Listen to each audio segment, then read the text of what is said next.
Et bienvenue à l'émission des cabarets Welking, présentée à CFAC 88.3, le premier de la bande.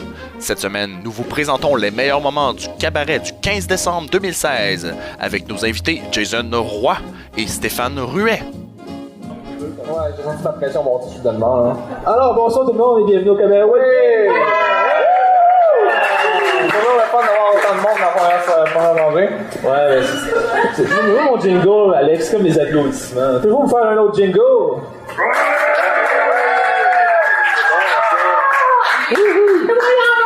Alors, bienvenue à cette soirée. Ce soir, c'est qui qu'on a comme artiste invité, là? Ben, on a un romancier, figure-toi. Un romancier? Ouais, un romancier qui écrit des histoires fantaisistes, il écrit aussi des nouvelles. Des nouvelles? Ouais. Pourquoi c'est des nouvelles? Ben, tu sais, c'est des nouvelles, là, en fait, c'est un nouvelliste, là, notre auteur. Un nouvelliste comme le journal de Trois-Rivières, là? Non, mais tu sais, un nouvelliste, c'est quelqu'un qui écrit des nouvelles. Tu sais ce que c'est, une nouvelle, c'est? Ouais, une nouvelle, c'est quelque chose de nouveau. Non, ben pas dans ce sens-là. Ici, c'est dans le sens, une nouvelle, c'est un format littéraire précis, là, que c'est plus court. Ça, c'est pas nécessairement nouveau, ça peut être vieux. Ça peut... Ok, c'est comme un genre de journaliste. Non, c'est pas un journaliste, c'est un écrivain qui crée des histoires, qui en fait, tu vois ce que c'est. Par exemple, un exemple, c'est comme un essai. Un essai? Ben oui, tu sais, t'as fait des essais, toi, à l'université? Ben, j'ai pas fait des essais, je suis pas un loser. Moi, là, ce que je fais, ça se réussit, là. Un essai, c'est vrai. Non, mais dans le sens, pas dans le sens essayer de quoi, mais dans le sens faire un texte qui est un essai pour l'école. Tant qu'à écrire un essai, c'est comme pas assumer. Je dis, moi, je vais écrire un essai, je vais pas assumer ce que je vais dire. Comment on écrit quelque chose que t'assumes, là? C'est quoi cette idée-là? Dans ce cas-là, qu'est-ce que t'as écrit dans ton mémoire de maîtrise, là? Ben, je sais pas, je m'en rappelle plus. Ah, c'est bien ce que je pensais. Mais tout ça pour dire que Jason Roy, notre artiste invité, ce mois-ci, il écrit plein de choses, dont son roman, un petit roman qui est sorti, c'est une belle grosse brique, là. Son roman? C'est comme genre italien, ce roman, là? Non, c'est roman, c'est là. Non. C'est un format littéraire comme nouvelle. C'est plus long qu'une nouvelle, c'est plus comme une brique, mais tu peux faire comme des routes avec ça si tu fais un pavé de route comme les Romains faisaient. Ah ouais, hein? Mais si on prend son roman pour faire des briques, c'est que le roman, il est bon? Ben, il est bon, là. Il a ce qu'on dit, il est bon, là. C'est lui-même qui l'a publié. En fait, c'est un bon ami à moi, là, Jason. Mais c'est ça un essai de roman ou c'est vraiment un roman accompli, là?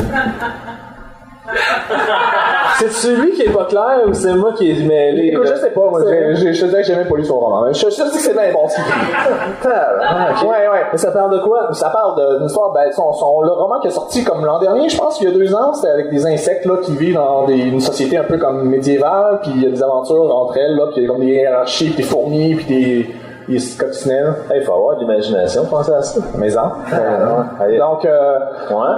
Là-dessus, on va juste l'inviter. Ça va être de faire venir donc Jason Roy avec un jingle en vrai. Je pense qu'il va être plus clair que toi, je te comprends plus. Jason va être plus clair. Est-ce que je passe le micro? Oui, s'il te plaît. Tu peux. Non, je vais pas m'asseoir, c'est vraiment bien. Ah, c'est ça vient. Ouais. Salut. Oui. Merci d'être là, vous êtes des braves. Hein? Vous êtes ceux qui avaient bravé le moins 20 et qui est avec nous ce soir. Je vais commencer avec des merci. Merci d'avoir organisé ça, les boys, c'est super gentil. Merci au Focus de nous recevoir. Et merci à Alexandre qui m'a fait explorer un endroit de ma maison que je n'avais pas vu depuis très longtemps. C'est-à-dire que quand je rentre dans ma chambre, on ouvre la porte comme ça, et derrière la porte, donc l'endroit qu'on ne voit pas, et je ne vais plus jamais là, mais il y a eu un moment dans ma vie où j'y allais parce que derrière cette porte-là, il y a un rack avec des cravates. Plein de cravates. Tu sais, j'ai comme 60 cravates en arrière de la porte. Et là, c'était écrit dans l'invitation, il faut s'habiller chic, tu sais. Fait que je suis retourné derrière ma porte et j'ai choisi une cravate ce soir, donc merci les boys. Ça faisait longtemps que j'avais pas porté une cravate. Et... Là, tu sais, tant qu'à prendre la cravate, j'ai pris aussi un petit bretelle. Alors, je vais vous lire ce soir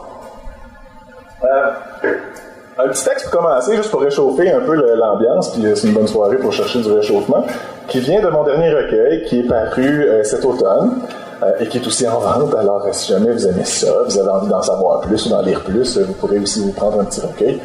Je dis ça comme ça. Et Et je fais un test après. J'ai un texte un peu plus long, un peu plus dense aussi. En tout cas, on va regarder ça. Mais on va commencer avec le premier, que je dédie à tous ceux qui ont déjà senti qu'ils ont été pris par les réseaux sociaux et qui ont perdu des minutes précieuses de leur vie à cause du réseau social. Ça s'appelle Elle sur Facebook. Est-ce qu'on m'entend bien? Hein? C'est bon? Elle sur Facebook. Quand il la voit apparaître, une impression se forme au plus profond de son être, se creuse, se sculpte. C'est pas de sa faute à elle, mais Jonathan, peu à peu, se consume. Il y a longtemps qu'il le sait. Mais avant ce matin, c'était latent, dormant, ressenti, mais contrôlé. Et il n'en est pas à sa première secousse. Et avec un peu de raisonnement, il a toujours pu s'en tirer indemne. Tout ça, c'est biologique. Une poussée d'hormones, d'ocytocine pour la nommer. Le corps se trouve inondé, chargé comme une pile neuve. Il doit gérer cette énergie. C'est dur, mais on y arrive. Jonathan se fie habituellement au temps, redouble de vigueur au travail et évite autant qu'il peut la source du choc. C'est tellement plus facile avant le réseau social. On fait comment pour échapper aux assauts désormais? Il faudrait se débrancher. Il en est incapable. Il tourne dans ses draps. La lumière blanche du ciel d'automne se ferait un chemin à travers les rideaux. Une sensation nouvelle, inconfortable. Il ressent chaque cellule de son corps. Elle pique, elle brûle. On dirait qu'elle cherche à se séparer les unes des autres, à éclater, à s'envoler vers elle. Fermer les yeux, c'est se trouver prisonnier de son image, de son visage, de ce sourire discret, de ses grands yeux, de ses longs cheveux lisses.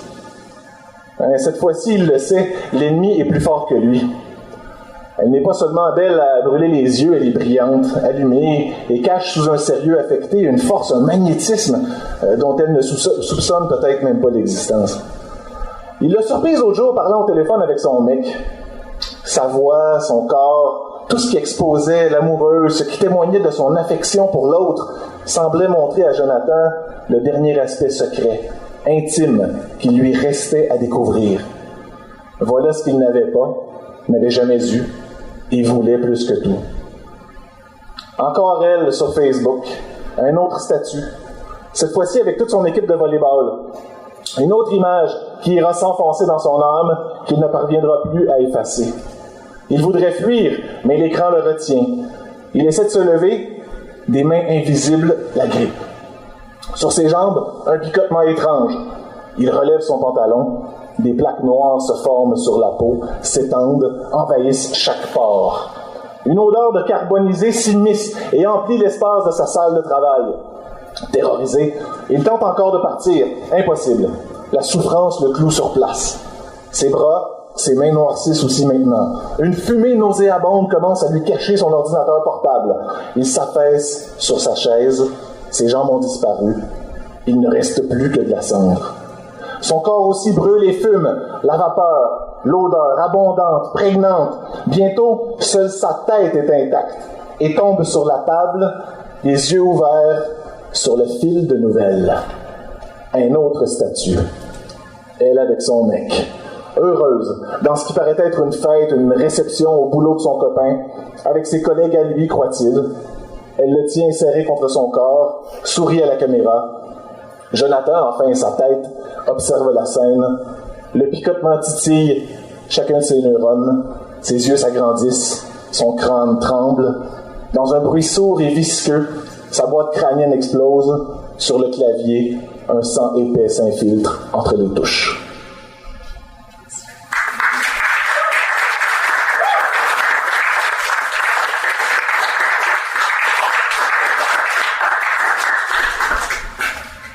Je vous souhaite pas ça sur Facebook, là. Moi, j'habite dans les cantons de l'Est depuis 6 ans. Puis, on me demande encore, quand on me rencontre, « Tu viens d'où, toi? » Je trouve ça drôle, tu sais. Je me dis, comment si vous savez que je suis pas des cantons de l'Est, tu sais? C'est-tu parce que je dis encore le bus? C'est peut-être ça, hein? Je sais pas, j'essaie de comprendre, tu sais. Puis, la question qui vient souvent après ça, c'est... Tu viens d'où? C'est... En fait, pas la question, mais plutôt la réflexion qui me vient, c'est qu'est-ce que je vais répondre à cette question-là? Parce que comme... J'ai l'impression que pour beaucoup de gens, c'est facile, cette question-là. Tu viens d'où? Ben, je viens de Sherbrooke, ou je viens de Québec, ou je viens... Bon. Mais moi, je suis un de ceux, c'est peut-être le cas de certains d'entre vous, qui a vécu à plusieurs endroits au Québec. Donc, j'ai de la misère à me situer, tu sais. À l'étranger, c'est plus facile, là. Bon, je viens du Québec. Mais ici, c'est compliqué. Tout ça pour dire que il y a quand même une partie de moi assez importante qui est enracinée dans une région au nord-ouest qui s'appelle l'Abitibi. Par applaudissement, qui est déjà allé en Abitibi ici? Levez la main, quelques-uns. Bravo. Donc, j'ai passé... Il y en a qui viennent de là, peut-être, effectivement. Moi, toute ma famille vient de là. Mon arrière-grand-père a fondé un village là-bas. Les mononcles et ma tante sont là-bas encore. Et j'ai passé plusieurs années de mon secondaire là-bas. Donc, je vais vous amener en Abitibi avec moi pour le prochain texte. Et c'est un texte un peu plus long. Vous allez me voir prendre des gorgées de temps en temps. Est-ce que ça parle de mouches? Ah, bonne question. Il y a d'autres choses là-bas, hein? Mais il n'y a pas grand autre chose. Et le test que je fais, parce que ça m'arrive, ça fait quelques fois là, que j'ai la chance de lire devant des gens, mais c'est la première fois que je fais un texte à 2 trames. Fait que je sais pas comment je vais faire ça pour qu'on suive bien. Tu sais, je vais faire un petit bout comme ci, puis un petit bout comme ça quand je change de trame, ou je vais peut-être vous faire un 1 ou un 2. On va essayer ça, peut-être un 1 ou un 2 pour que vous me suiviez dans cette histoire-là. Concentrez-vous, suivez-moi, on s'en va dans le nord. C'est pour une traversée du parc jusqu'à Tachereau. Elle est jolie et sympathique. Je me demande si c'est pas une stratégie des préposés de parcs nationaux afin de favoriser le tourisme. C'est peut-être juste la journée ensoleillée à l'extrême qui force les gens à s'illuminer et les rend plus beaux. Ou peut-être suis-je influencé à mon insu par la luminescence printanière et ma perception est peut-être manipulée. Elle me prépare patiemment un ticket sur lequel elle écrit avec attention les mots traversée et Tachereau, un au-dessus de l'autre. D'une écriture toute en rondeur, molle, comme un gros nuage blanc et paresseux. En me remettant le billet, je suis gratifié d'un sourire généreux. Je sors sur le balcon de bois au soleil en me sentant un peu ridicule dans mon veston, la cravate au cou. Drôle d'endroit, surtout pour un tel accoutrement. Bien sûr, je pourrais l'enlever, cette cravate, déboutonner 1 ou 2 boutons, là, mais il me faudrait la remettre une fois en ville, chercher un miroir, faire le nœud à tâtons. Juste y penser m'épuise. La voiture file au petit trot à travers le parc. La limite ici est de 50 à l'heure, mais je dépasse rarement 40 pour bien profiter de l'endroit. La clarté est tellement vive que les couleurs n'ont pas l'air naturelles, comme exagérées. Le vert tape dans les yeux, la route gravelée semble en feu, et le bleu du ciel coule sur la terre et s'infiltre dans chaque interstice laissé libre par les autres teintes. On entend le craquement continu de mes pneus qui écrasent le gravier et le vent qui souffle dans la voiture, puisque j'ai pas pu résister à l'envie de baisser les vitres. Je me disais que ça allait me permettre de sentir la forêt. Étrangement, je ne perçois aucune odeur. J'avance absolument seul. Aucune voiture, ni derrière, ni devant. C'est pas un parc national très fréquenté d'avance et un lundi midi, encore moins. Je roule depuis longtemps, j'ai dû faire 15 ou 20 km à petite vitesse. Un embranchement se présente sur ma droite.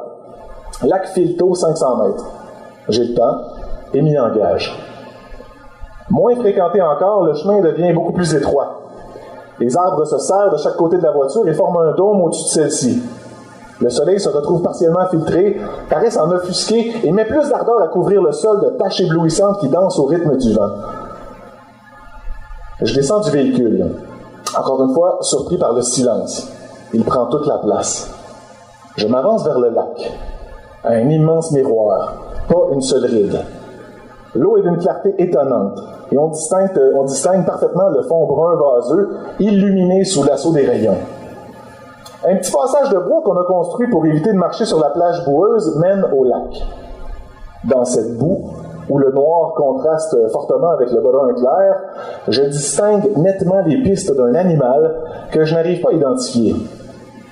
Je me souviens où je suis, seul au milieu de la forêt, encore sauvage de l'Abitibi. Un léger frisson me parcourt le système nerveux. De quoi aurais-je l'air face à un ours femelle au printemps en pleine saison de la reproduction en veston, cravate et souliers cirés? Je tente de me raisonner, Mais c'est justement ma raison qui m'invite maintenant à ne pas trop tarder et retourner vers la voiture. Je sursaute soudain. Dans le bois à ma gauche, un bruit soutenu de branches froissées détonne et déchire le silence. L'arrivée en Abitibi, pour ceux qui n'y vont pas en avion ou qui ne passent pas par l'Ontario ou le lac Saint-Jean, donc pour la grande majorité, se fait forcément après avoir traversé l'immense parc provincial de la Vérandrée, qu'on appelle ici simplement le parc. Le premier village qui accueille le visiteur n'est qu'un ramassis de maisons délabrées, agglutinées autour de 2 stations d'essence et d'un restaurant à l'aspect peu invitant. On a donné à ce pauvre assemblage le joli nom de Louvicourt. Cela offre un contraste intéressant. En pleine forêt, le village est peuplé surtout d'Indiens, dont quelques-uns, les adolescents, flânent aux abords des stations-service. Leurs vêtements sont d'une propreté douteuse, dans leurs yeux brillent souvent des reflets d'alcool. Ils regardent l'étranger passer d'un œil mi-moqueur, mi-agressif, en échangeant quelques mots d'algonquin entre eux. Ou encore, on les voit s'entasser dans une camionnette rouillée pour faire le voyage vers la réserve de Lac-Simon, située plus profondément dans les entrailles du parc. Les quelques blancs du village sont propriétaires des stations d'essence et semblent assez prospères, profitant de la nécessité qu'ont les voyageurs de faire le plein à Louvicourt avant d'entreprendre ou après avoir effectué la traversée du parc. Cette situation géographique explique donc toute l'activité économique du village. Comme tant d'autres, je m'y arrête aussi pour l'essence. Le temps est incertain, imprévisible, comme presque chaque jour qui ne soit pas une journée d'hiver dans cette région.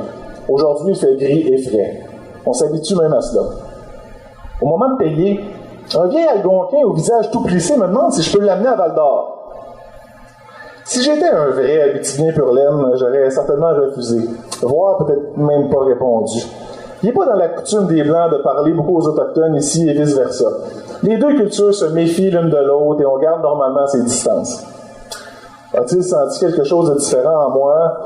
Peut-être tente-t-il sa chance avec tous les clients qui partent vers le nord? Je sais pas. Je suis seul. Val-d'Or est à 30 km à peine. Aucune objection à faire ce petit bout de route en compagnie. Il s'assoit en douceur à ma droite et me complimente sur la voiture. Je le remercie, même si c'est une voiture de location à laquelle je ne suis nullement attaché. Il dégage une odeur de terre humide qui n'est pas désagréable. Nous sortons de Louvicourt.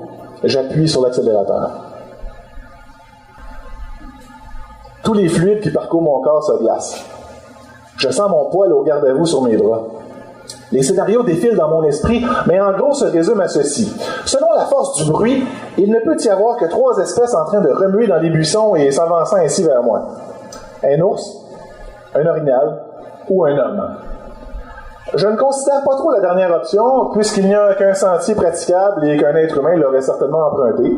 D'ailleurs, pour l'instant, il n'y a qu'une seule créature sur celui-ci, moi.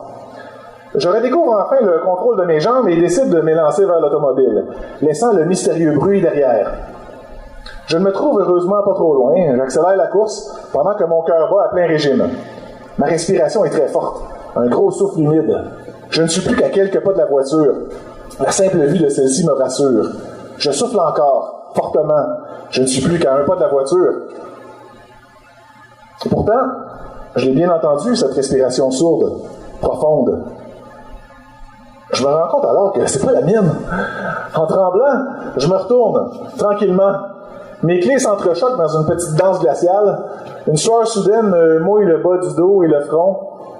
Il est là, devant moi. Pas plus de 2 mètres nous séparent. Nous roulons à belle vitesse depuis 5 ou 6 minutes. Comme d'habitude sur le pilote automatique, ce qui m'évite un engourdissement des jambes après ces nombreuses heures de route. De chaque côté à l'horizon, la forêt, épinette, quelques sapins, rarement un pin qui surplombe ses confrères, peu de feuillus, toujours les mêmes, bouleaux blancs, peupliers, trembles. Je n'ose pas trop engager la conversation avec mon voisin. Aucune envie de parler du temps gris, j'ai le cerveau vide de tout sujet de conversation intéressant. La monotonie n'est interrompue que par les courbes fréquentes. Quand mon esprit divague sur la route, moi je m'amuse souvent à deviner mentalement le sens de la prochaine courbe. Ce que je fais en ce moment. À droite, ouais. À gauche, ah, non. À droite, non. À gauche. Il y a longtemps que j'ai quitté Montréal. La fatigue m'agace, m'engourdit jusqu'au bout des doigts. Pourtant, je pourrais jurer que c'est l'Indien qui vient de parler. Je le regarde. Il me décoche un sourire béat, noyé de rides. J'ai envie de lui demander si je rêve, mais la route attire mon attention. Une forte courbe à gauche. Malgré la peur, je dois reconnaître que la bête est majestueuse. Il se mêle à la terreur un respect pour la force brute qui se dresse devant moi. Le temps semble être complètement arrêté. Je suis hypnotisé par ses grands yeux bruns, presque noirs, qui me regardent de biais, mais tellement profondément que j'ai l'impression qu'on me regarde par derrière en même temps. Les muscles de ses pattes sont énormes et puissants. Quelque chose, son odeur, je crois, me semble familier. Son souffle régulier me provoque un frissonnement dans la colonne à chaque fois qu'il retentit. L'envergure de ses bois dépasse celle de mes bras ouverts. J'ai devant moi, si près maintenant que je pourrais le toucher en avançant la main, un orignal mâle gonflé et vif comme le printemps qui explose autour de nous. Il semble être en attente, comme si, ayant bougé le premier, il désirait voir ce que je ferais à mon tour. Absolument rien. Il me faut déjà toute la force de ma volonté pour ne pas carrément tomber dans les pommes. La tension est à son comble durant cet interminable face-à-face. Enfin, lentement, il relève sa lourde tête, détourne son regard de ma petite personne. Je me sens respirer pour la première fois depuis une éternité. Et il renifle le vent, toujours avec cette puissance qui me fascine malgré moi. Puis, comme si j'avais jamais existé, ou comme s'il comprenait mon intérêt inexistant pour lui, il fait pesamment demi-tour et s'éloigne vers la forêt. Je reste immobile jusqu'au dernier bruissement lointain. Peut-être plus encore. Dans l'air, je reconnais maintenant une odeur pénétrante de terre humide. Je me sens léger, apaisé, comme si je me délestais d'un immense poids sur les épaules. Val-d'Or apparaît tout d'un coup sorti de nulle part. Quelques affiches en pleine forêt ont annoncé que la ville approchait, puis on y est, soudainement. À droite, l'affreuse mine Sigma, une plaie profonde jusque dans le ventre de la terre, des dizaines de monts artificiels de roches cassées, alignés sur une bonne distance, tout ce que le sol vomit afin de donner à l'homme le précieux métal jaune. Sur la gauche, la ville elle-même, qui s'élance timidement de chaque côté de son artère principale, la 3e avenue.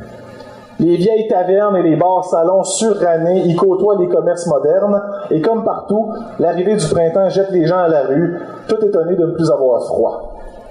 Les contrastes climatiques sont beaucoup plus violents dans ce nord encore un peu sauvage. Il y a 3 semaines à peine, la ville était couverte d'une neige abondante.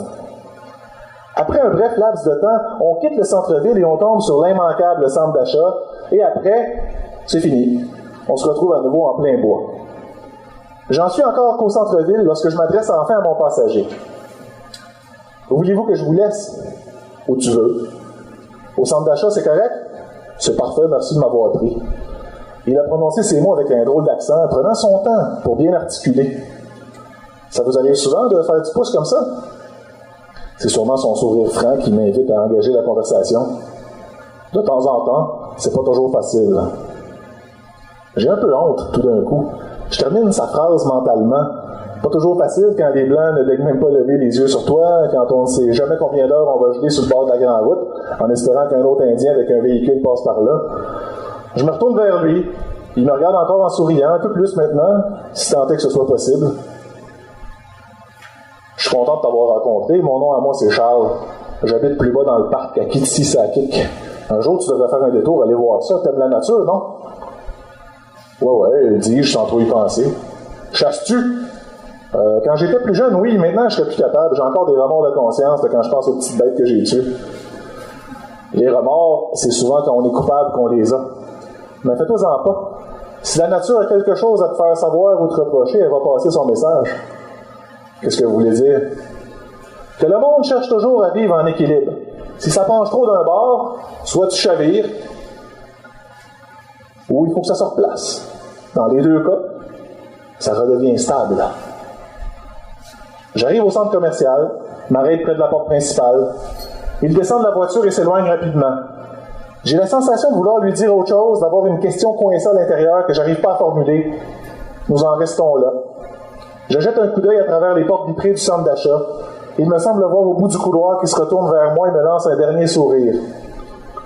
Je sors de Val-d'Or, continue mon chemin. Ce soir, je dormirai à Rouyn-Noranda. Demain, il faut que je traverse un autre parc. National, celui-là. Le parc des Guebels, en route vers Tachereau. On prévoit du beau temps. Enfin. Fin.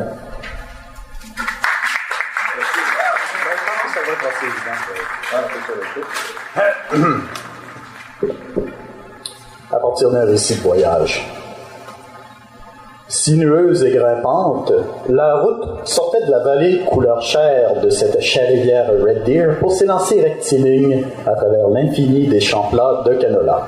Sous un grand soleil baigné de bleu, le petit cube s'élançait un peu plus vers l'est, bercé au rythme à languir des bandes sonores de western italianisant, de swing texan et de patti galant.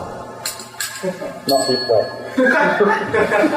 Câlin pour cow-boy d'une glisse d'acier au genou, western sauce poutine. 4 jours au loin déjà, l'ombre de la chaîne des montagnes de la côte n'était qu'un souvenir délavé par les pluies abondantes. De ce lointain appel à tâter du dinosaure dans les dunes de sable du désert de Gobi, de cette envie de me la couler les douces dans les kitschs archipels du Tiki, seules restaient les conversations avec Maître Corbeau glanées le long de ces 7 années en orpailleur.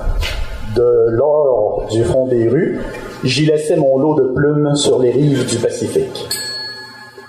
Résonne au col blanc d'une chantante de Mongolie, l'eus soufflés à l'est. D'un cube lancé au levant, le ponant s'acheminait de plus en plus au soleil rougissant. Avant de partir de Drumheller, une oracle locale à l'ombre d'un titanesque tyrannosaure m'aiguilla avec force énigme vers le parc provincial des dinosaures où je souhaitais en rencontrer en rêve et en os. Au foncement de l'horizon, au rougeoiement doux à mon cou, je dus me rendre à l'évidence. À force énigme pour tout aiguillonnage, on perd le fil du voyage. J'étais de nouveau seul dans une mer de graminées à chercher un endroit pour sommeiller. Souffle en la vallée, le cri rauque de l'urubu, l'œil sec du T-Rex. Grondement d'estomac et paupières sautillantes, basses furent mes attentes. Un motel miteux pour couple prompt à s'accoupler en poulpe à la croupe sera probablement mon port d'attache, quitte à ouïr les jouir des corps en attaque sous les draps pleins de taches. Mais dans ce vaste horizon, entre ciel et sol, où chante la corde de sol en brève glissade, à ma vue, aucun signe de rédemption. Bel embourbement bien imbibé au bourbon, la bite au barbec. Ce sera rajouté au chapitre pénis, on peut le garder. Cloche d'approbation. Soudain, parmi le flot des épis de blé par les vents fouettés en cette plaine vide de tout dénivelé, mon salut me salue sous forme de pavillon en éclosion. La vallée de l'Aigle, puisque c'est son nom, m'invite au sein de son camping. Là, par l'heure tardive, là de conduire, las et affamé, c'est là que ma tente se plantera. La tente ne sera que de 5 kilomètres. Trajet sur billard, à vide vers l'horizon vide, plomb sous les paupières. Arrivé au portail, 2 silencieux et stoïques cerbères de pierre m'accueillent. Étrange impression, en plein sud-ouest de la Saskatchewan, 2 têtes de l'île de Pâques. Le reste du camping était de la même eau tropicale. Bureau d'accueil tout en décor kitsch, allée nommée d'après des îles du Pacifique Sud, et bric-à-brac pseudo-exotique.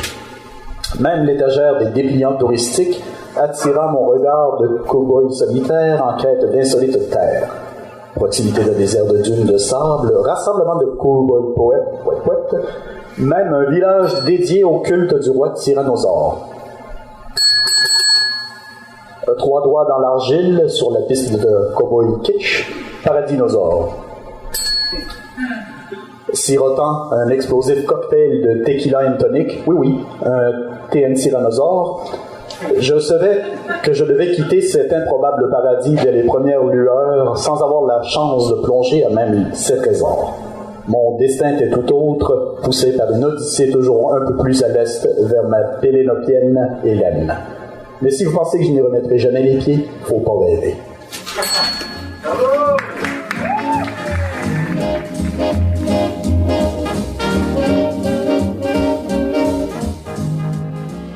Vous écoutez donc les meilleurs moments du Cabaret Welking, édition du 15 décembre 2016, s'étant déroulé au Art Focus.